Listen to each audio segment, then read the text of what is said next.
Australia ICC tournament finals లో అరుదుగా ఓడిపోతుంది. ఈ డబ్ల్యూటీసీ ఫైనల్ ఓటమితో ఆస్ట్రేలియాను ఐసీసీ టోర్నమెంట్ ఫైనల్స్ లో ఓడించిన 4వ జట్టుగా దక్షిణాఫ్రికా నిలిచింది.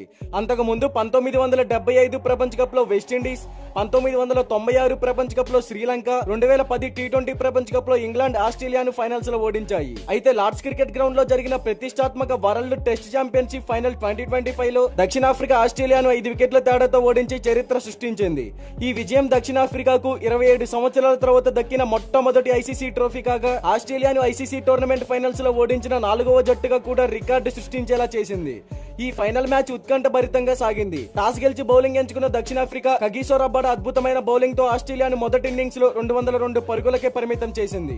అయితే ఆస్ట్రేలియా కెప్టెన్ ప్యాట్ కమిన్స్ మళ్లీ మ్యాజిక్ చేయడంతో దక్షిణాఫ్రికా కేవలం 138 పరుగులకి ఆల్అౌట్ అయ్యి 74 పరుగుల కీలక లీడ్ ఇచ్చింది. రెండవ ఇన్నింగ్స్ లో ఆస్ట్రేలియా 207 పరుగులు చేయగా మిచెల్ స్టార్క్ చివర్లో విలువైన పరుగులు జోడించి దక్షిణాఫ్రికా ముందు 282 పరుగుల కష్టతరమైన లక్ష్యాన్ని ఉంచారు. 4వ రోజు ఆట ప్రారంభానికి దక్షిణాఫ్రికా విజయానికి 69 పరుగులు అవసరం కాగా ఎడెన్ మార్క్రమ్ అద్భుతమైన సెంచరీ, కెప్టెన్ టెంబా బౌమా గాయంతో పోరాడుతూ కీలకమైన భాగస్వామ్యాన్ని నెలకొల్పి జట్టును విజయ తీరాలకు చేర్చారు. దక్షిణాఫ్రికాకి ఇది కేవలం డబ్ల్యూటీసీ టైటిల్ మాత్రమే కాదు, 1998లో లభించిన మొదటి ఐసీసీ ట్రోఫీ.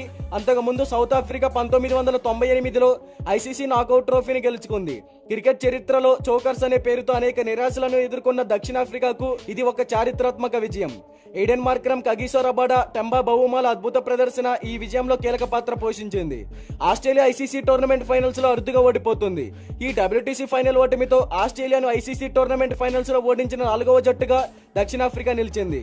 అంతకు ముందు 1975 ప్రపంచ కప్ లో వెస్టిండీస్, 1996 ప్రపంచ కప్ లో శ్రీలంక, 2010 టీ20 ప్రపంచ కప్ లో ఇంగ్లాండ్ ఆస్ట్రేలియాను ఫైనల్స్ లో ఓడించాయి. ఈ ఓటమి ఆస్ట్రేలియాకు 15 సంవత్సరాల తర్వాత ఐసీసీ ఫైనల్లో ఎదురైన మొదటి ఓటమిగా నిలిచింది. అయితే ఈ విజయం దక్షిణాఫ్రికా క్రికెట్ కు కొత్త స్ఫూర్తిని, ఆత్మవిశ్వాసాన్ని నింపుతుంది అనడంలో ఎలాంటి సందేహం లేదు. అయితే దక్షిణాఫ్రికా ఇప్పటి వరకు ఎన్నో ఫైనల్స్ కి వెళ్ళింది, చివరి దాకా వెళ్లి ట్రోఫీని చేజార్చుకుంటుంది.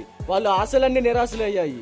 అయితే ఈ డబ్ల్యూటీసీ ఫైనల్లో డేంజరస్ టీం అయిన ఆస్ట్రేలియాని ఓడించి డబ్ల్యూటీసీ 2025 ఛాంపియన్స్ గా నిలిచింది సౌత్ ఆఫ్రికా.